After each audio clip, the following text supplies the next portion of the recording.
Kody Brown went on an apology tour. He sat his wife down at a fancy dinner, told her he prayed to God, called it a divine pilgrimage, and announced he was going to apologize to the 3 women whose lives he spent years dismantling. It sounded noble. It sounded like growth. It sounded like a man finally taking responsibility. But here is the problem. The women he was supposedly apologizing to had nothing to do with why he was actually doing it. This apology was never about Meri. It was never about Janelle. It was never about Christine. It was not built on guilt. It was not driven by genuine remorse, and it was not designed to give those women anything they actually needed. It was designed to protect one person, and that person was sitting right across the table from him the entire time. Before Kody walked through a single door, before he said a single word to any of his former wives, the entire apology had already been scripted, filtered, and capped. He decided what he would own. He decided what he would not touch. And Robyn sat across from him and helped him draw the line. What you are about to watch is not a man healing. It is a man managing his image, managing his marriage, and managing 3 women who finally found peace without him. And the most revealing part is not what Kody said to the women. It is what he and Robyn said to each other before he ever left the house. This week on Sister Wives, the episode covered a lot of ground, and yet somehow managed to say very little that was surprising. Meri and her friends sat down and talked about dating again.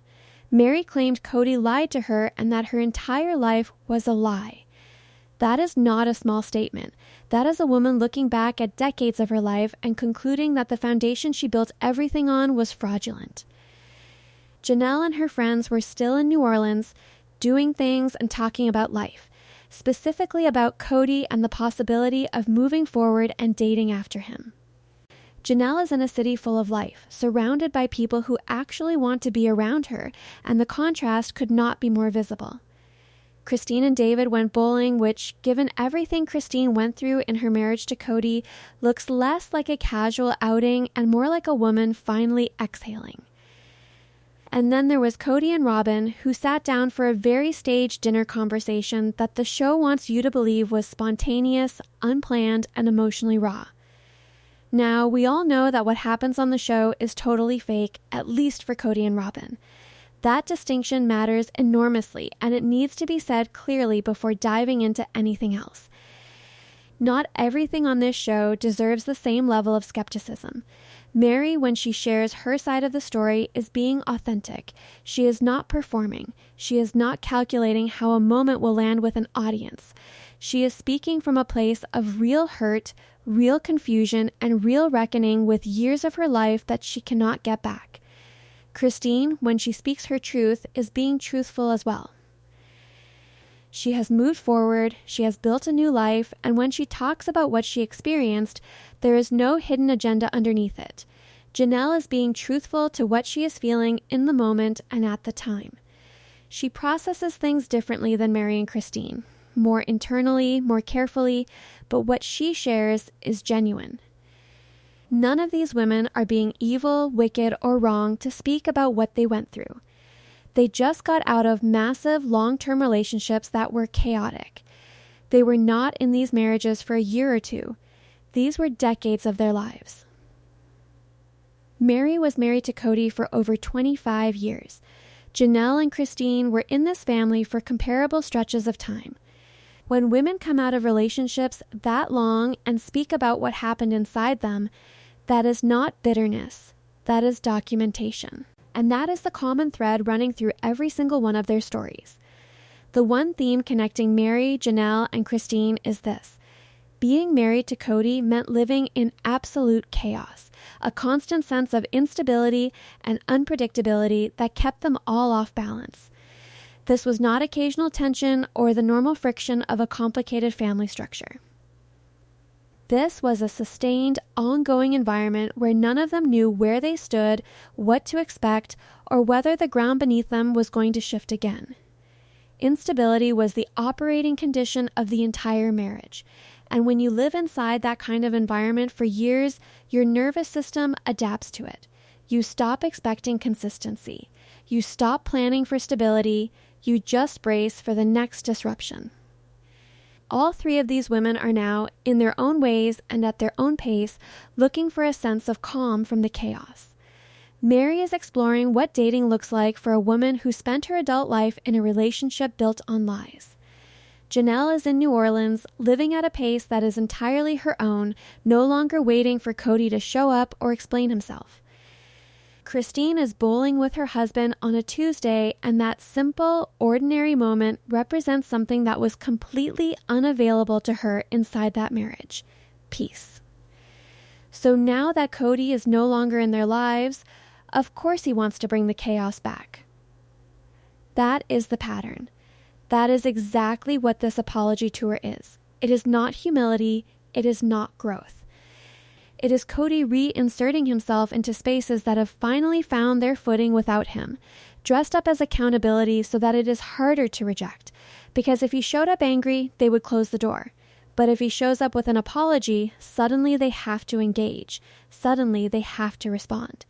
Suddenly Kody is back in the center of their narrative, which is precisely where Kody has always needed to be.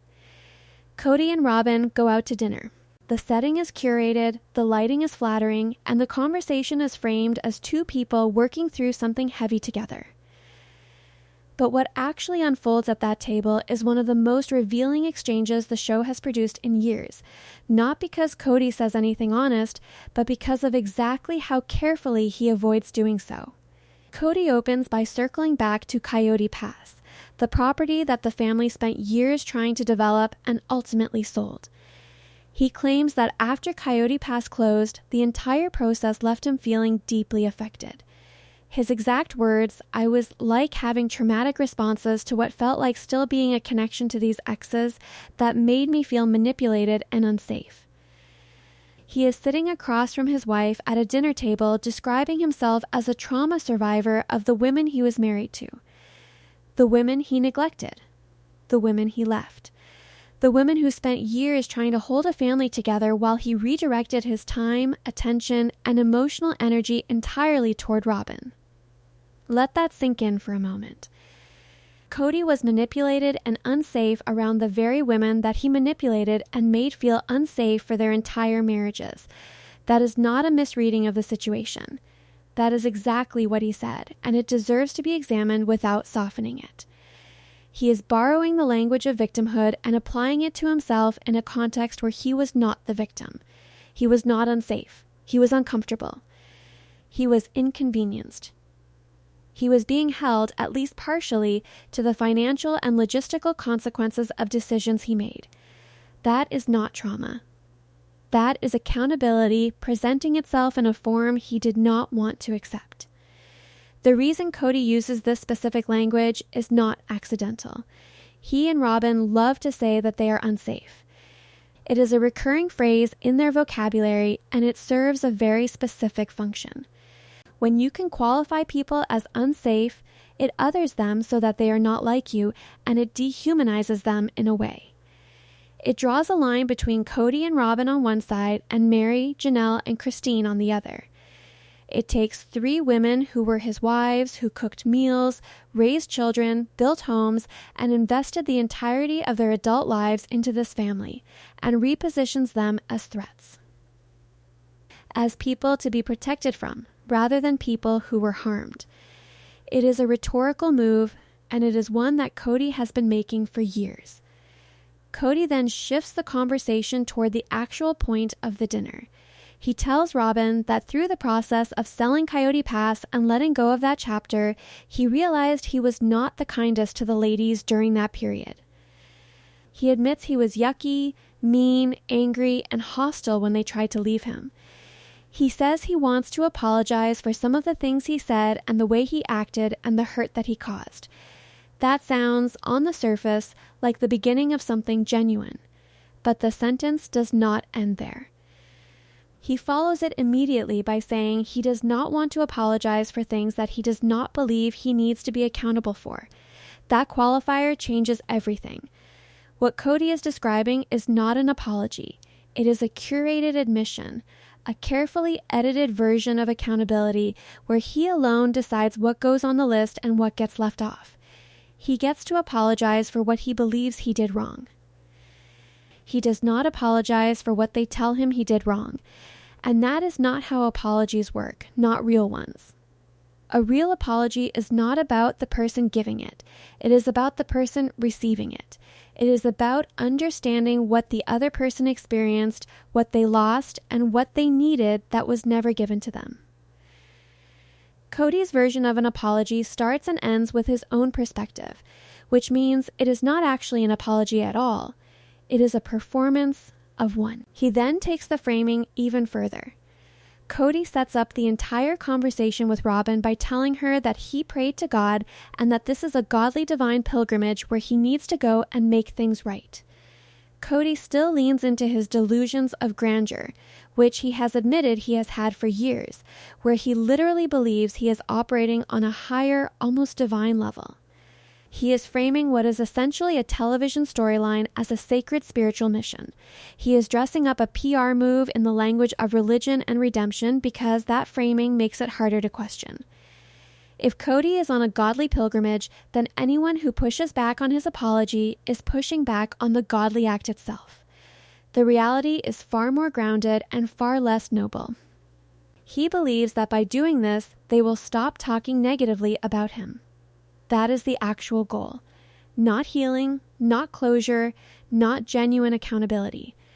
Kody wants the narrative about him to change, and he has identified a public apology as the tool most likely to accomplish that. Everything else, the prayer, the pilgrimage, the dinner with Robyn, the careful framing, is scaffolding built around that single self-serving objective. Robyn's first response to Kody's apology plan is not support. It is resistance. And that resistance, subtle as it is, tells you almost everything you need to know about the dynamic operating between these two people. She tells him, "You don't really need to apologize for things you did when you were hurt." Read that sentence carefully. She is not saying the women do not deserve an apology. She is not engaging with what Meri, Janelle, and Christine actually experienced. She is giving Kody a reason, a justification to walk back from accountability before he has even taken a single step toward it. Pain, in Robyn's framing, becomes an excuse. Being hurt becomes a pass. And that logic, if followed, would mean Kody owes nobody anything, because Kody has spent years insisting that everything he did was a reaction to being hurt by someone else first. Kody does not fold.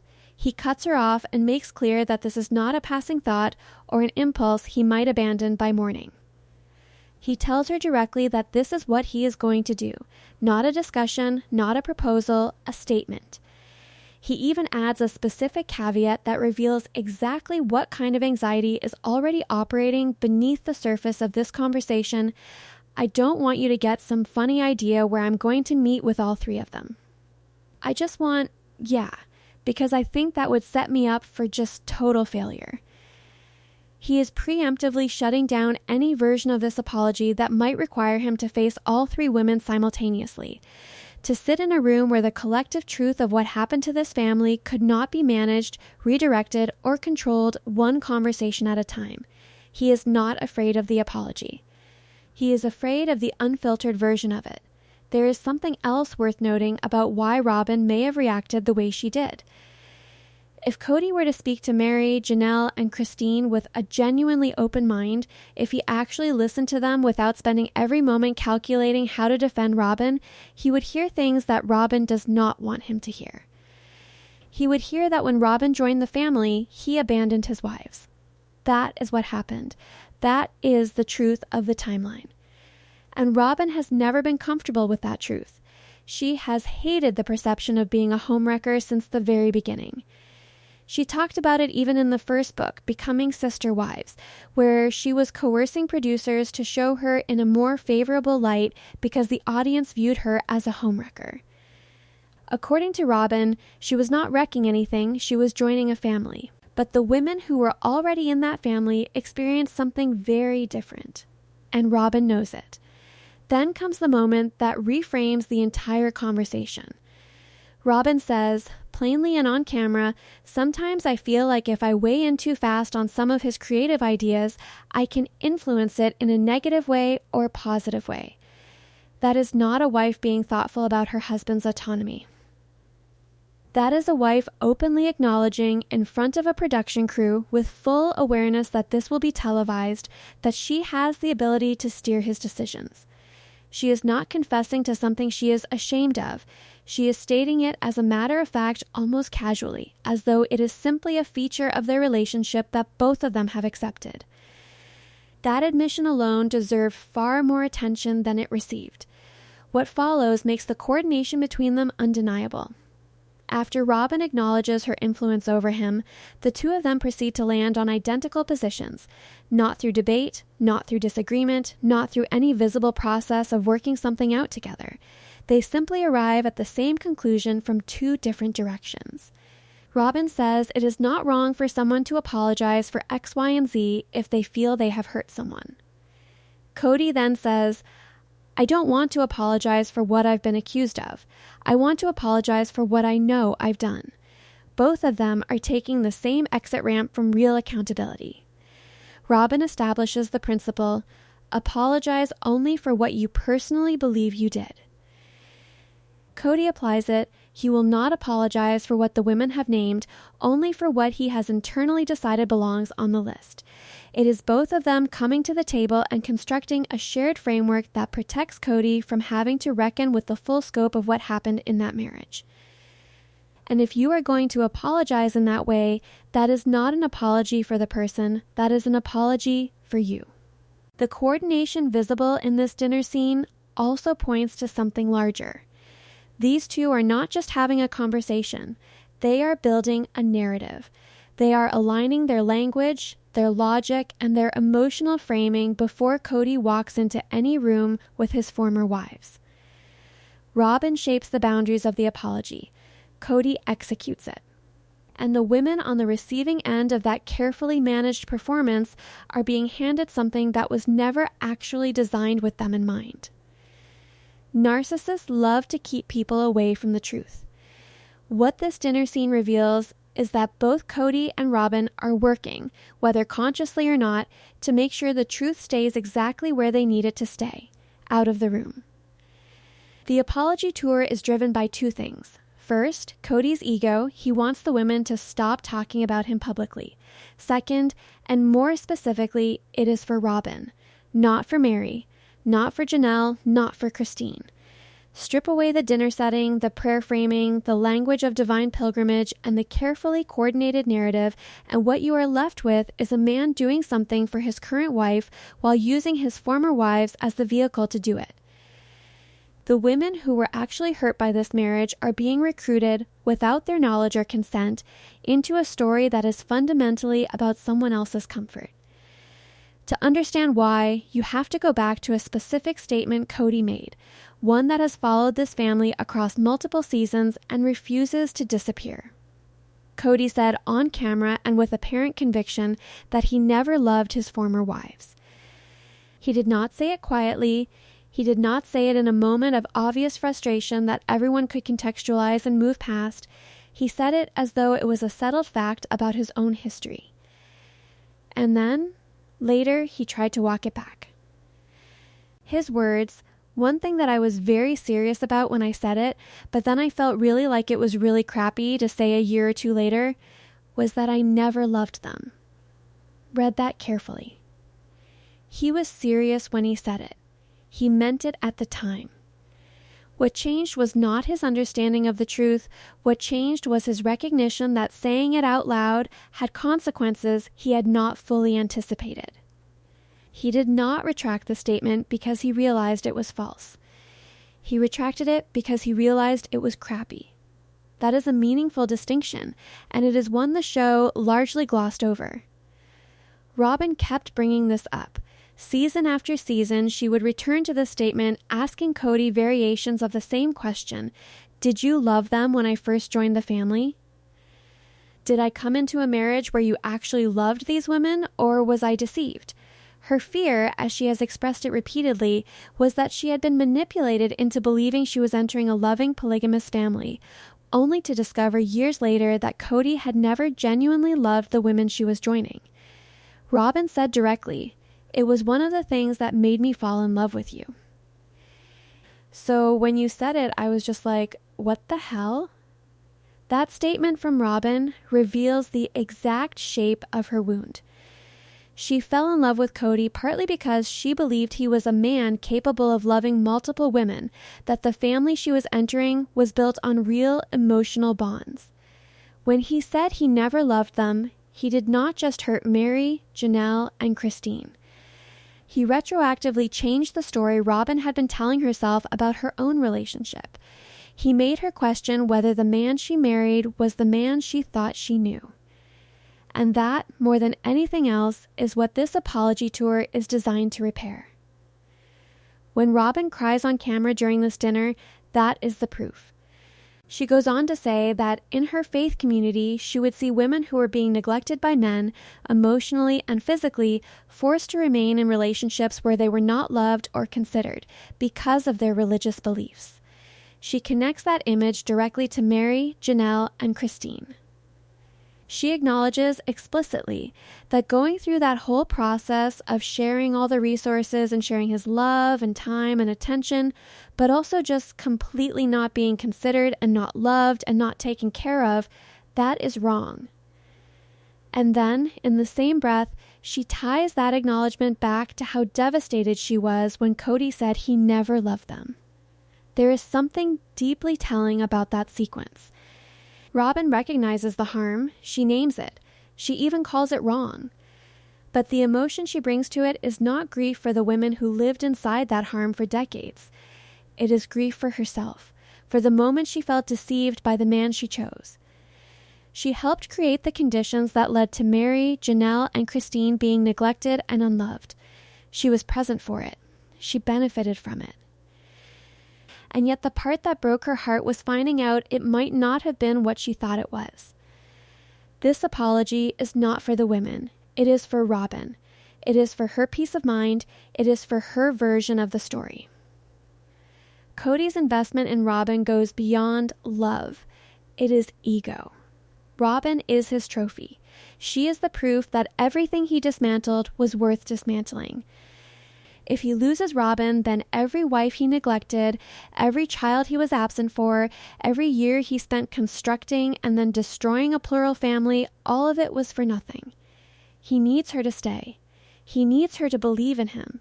And so he is willing to go on an apology tour, face the women he hurt, absorb whatever they say to him, and bulldoze through the discomfort, not because he has grown, but because keeping Robyn requires him to. He is refusing to accept his role in leaving the family for Robyn, putting her on a pedestal, and neglecting everyone else, the wives and the children. He is going to apologize to them for how he acted after they left, not for what led them to leave.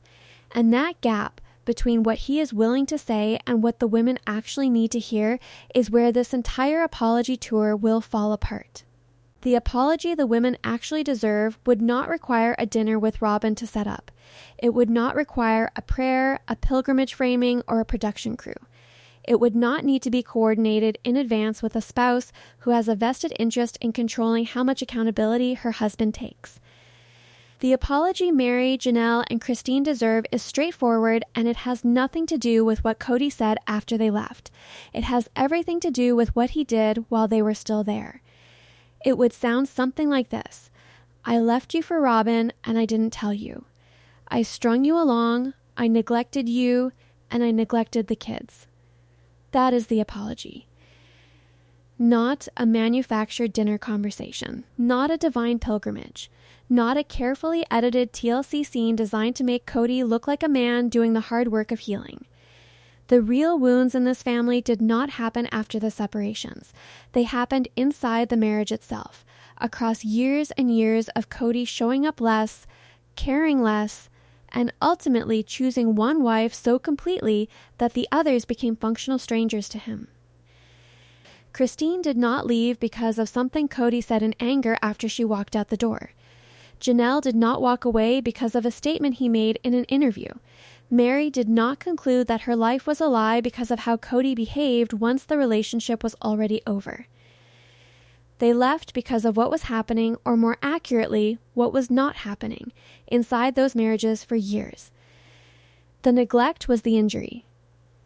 everything Kody said afterward was just confirmation of what they had already lived, and Robyn was not a bystander to that neglect. She was present for it.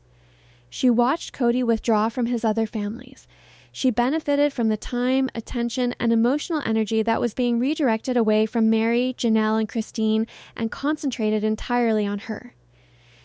She helped create the conditions that left those women unsupported and unloved within their own marriages. The appropriate apology would have to reckon with that reality, and it cannot, because Kody has made the decision that Robyn did nothing wrong.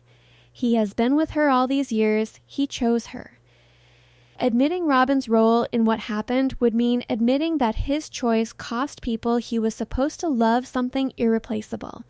And that is a cost Kody is not willing to calculate. Kody did, to his credit, show a brief flash of self-awareness in this episode. He admitted he acted like a 12-year-old. He said, "I was so hurt, so angry that I took a knife and I swung it so hard I cut myself." He acknowledged he can be rough. He called himself out, not fully, not with the depth the situation required, but he named something real about his own behavior. That moment of acknowledgement, however partial, was more than Robyn offered at any point during the same conversation. But self-awareness without structural change is just vocabulary.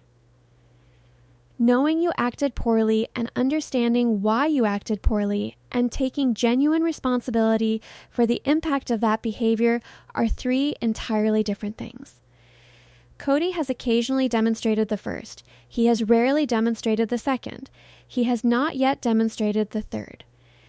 Instead, he announced his approach to these upcoming conversations by saying, "I'm going to be a bulldozer, not in the sense of being unkind, but in the sense of not being taken off my track no matter what the pushback is."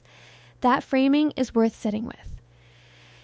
He is walking into apology conversations with former wives who have years of legitimate, documented grievances, and his stated strategy is to not be moved by whatever they say to him. He is going to deliver his version of an apology, absorb the pushback, and push through it regardless. That is not accountability. That is a man deciding in advance that nothing the women say will change what he is willing to admit. The bulldozer metaphor is not humility in disguise. It is control operating under a different name. You cannot bulldoze your way through a genuine apology. An apology that refuses to be redirected by the person receiving it is not an apology, it is a monologue. It is Kody once again centering his own experience, his own timeline, and his own definition of what happened, and asking the women to receive it on his terms or not at all.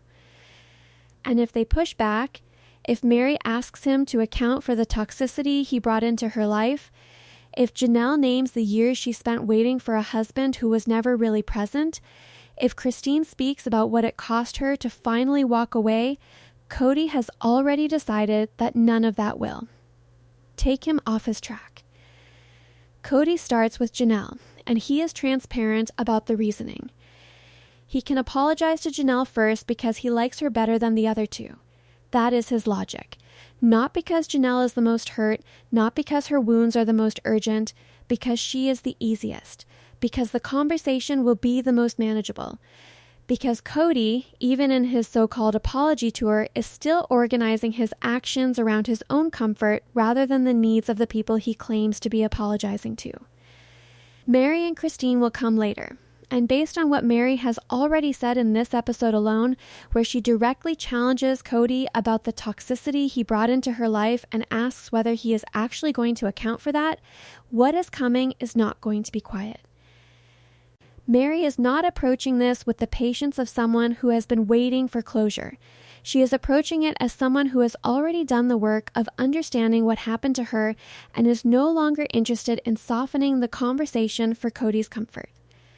When she asks him whether he is going to apologize for being toxic, she is not asking a rhetorical question. She is telling him what an actual apology would need to address. And Kody, based on everything visible in this episode, does not have the capacity to give her that. He doesn't see beyond himself. He cannot acknowledge what Robyn contributed to the collapse of the family. He cannot apologize for what led the women to leave only for how he reacted once they were already gone.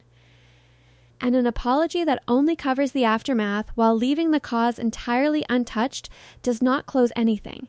It just reopens it, louder, and with more cameras.